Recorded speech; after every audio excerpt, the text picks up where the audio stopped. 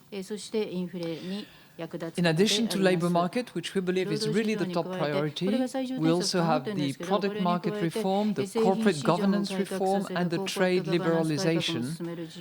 And Japan is already a leader on the latter. And most importantly, we believe that this reform not only needs to be legislated, but they need to be implemented, they need to be deep, and they need to be credible in order for Japan and the Japanese people to reap full benefits of this revamped and accelerated Abenomics. We believe, as I said, that to make progress in view of the significant challenge ahead of Japan, there is a need to revamp, accelerate, and produce that package deal which will be mutually reinforcing in order to respond to the challenges. And from the discussions that I have had with the authorities yesterday and today, I have no doubt that it is the intention of the authority, with the new cabinet that has just been recently formed, to actually develop and implement those policies. With that, I'm very happy to take your questions. And Aude Per, who is with me on this podium, who is the Deputy Chief of the Asia-Pacific Department at the IMF, will also be able to take your questions. Thank you. ではご質問のある方はご挙手をお願いします。そう、お願いします。すみません。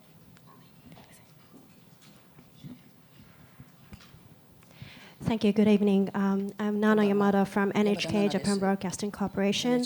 It's my great pleasure to get to see you again here in Tokyo. I have a question about the consumption tax increase. In the statement, it is mentioned that in terms of overall economic outlook, downside risks have increased. Do you really think now is the time for us to raise the tax? Because in general, people are very sensitive about raising taxes, and I don't know if it's the good time. And how should we? We people in general should deal with the negative impact of raising the tax. Thank you. You know, there is never any period which is without risk. There are always some risks.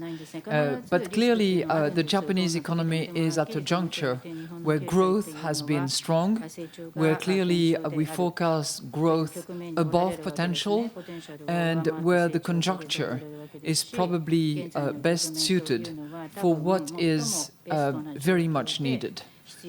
We have consistently said that consumption tax was needed to increase the revenue of Japan in order to deal with those challenges, in order to address the health benefits issue, the pension issues, to finance education as well, and to allocate some of the proceeds to the debt burden as well, in order to reduce that burden.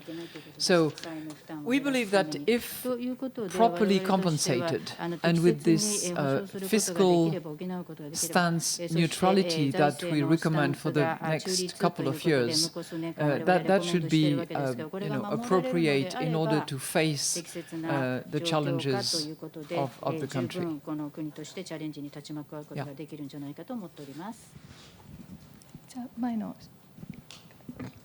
A second lady, great. Thank you, Madame Lagarde. This is Yuka Sato from Nikkei CNBC. Japanese government has pushed back its goal of achieving primary balance surplus by 5 years to 2025. What is your view on this? Yeah, the Japanese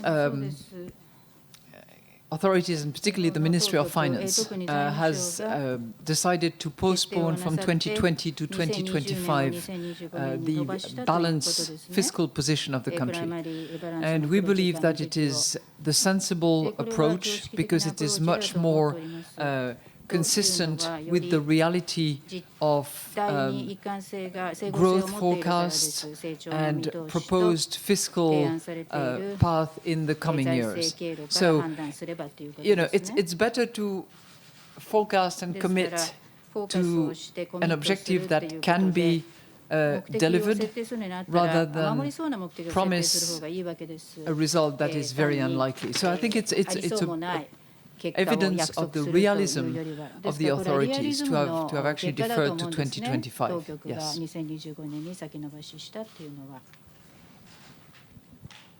Thank you, Madam Lagarde. Richard Carter from AFP. You said that you feel that Abenomics needs to be revamped and reinvigorated. A key plank of that is Womenomics, as you know. And I've heard you speak very eloquently at forums around the world about getting more women into the labour force and reducing the gender gap. You also talked about Prime Minister Abe's new cabinet, which contains one woman, I think, out of 25. Do you think politicians should be setting more of an example in this regard? And do you also feel that the Womenomics section of Abenomics needs to be reinvigorated and revamped? Thank you very much. Well, my understanding is that there is only one female cabinet member, but that there are also 5 undersecretary that are female as well. I would say the more the better. That's my general principle in terms of cabinet composition in any country in the world. What certainly I have been very attentive to is the championing by Prime Minister Abe of the contribution of Japanese women to the economy and the insertion and introduction of more women into the workforce. There have been results on that front, we have seen it, but I also believe that more can be done, and more can be done to unleash more productivity, to have more solid and sustainable and good wages, and given the quality of the female workforce in Japan, I think that encouraging long-term employment, quality employment for Japanese women would certainly be one of the responses to the challenges of the day, including reasonably low productivity and insufficient manpower. Now, there are multiple ways to deal with that, but I also indicated my belief that having more childcare centers, more ways to enable women and men, both parents, to be able to mind children and to work is certainly one of the responses that can be given to the shortfall of long-term good jobs for women in this country.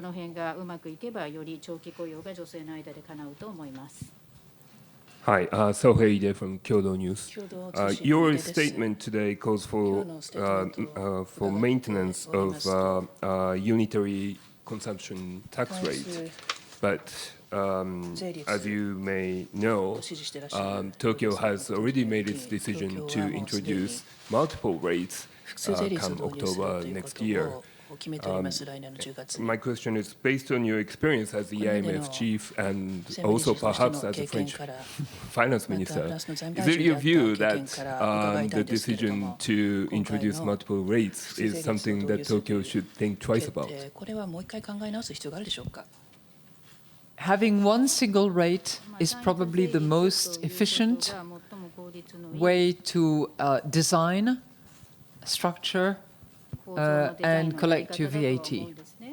But, and here it is the former finance minister who speaks, who understands that sometimes having 2 rates can also not only focus on revenue collection, which is the necessary function of tax, but also to be accommodating the social situation of people, particularly those with low income.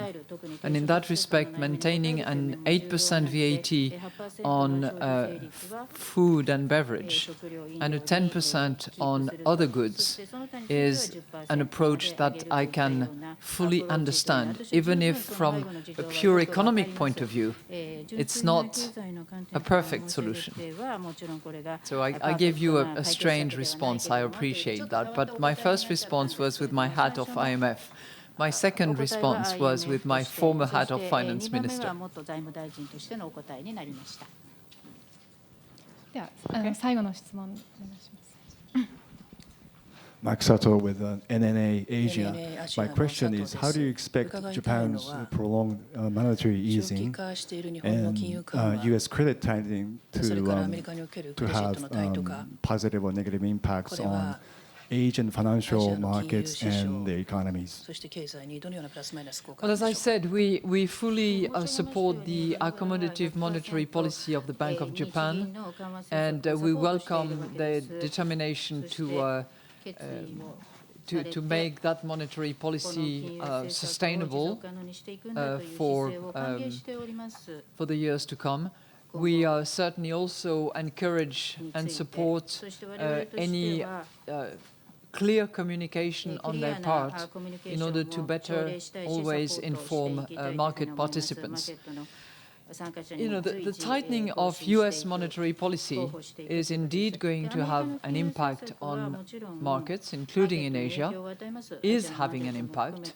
We are seeing it in quite a few emerging market economies where it's a combination of capital outflows, which in some countries are net outflows now, not on a global basis. On a global basis, we are still on an inflow net, but in some countries, it's a net outflow. That's number one. Number two, it leads indeed to an increase of the financing costs of those sovereign and corporates that are borrowed in US-denominated instruments, and that clearly will have an economic and financial impact. Yes. それでは、以上で、2018年、対日、4条協議終了にあたっての記者会見を終わらせていただきたいと思います。どうもありがとうございました。Thank you very much.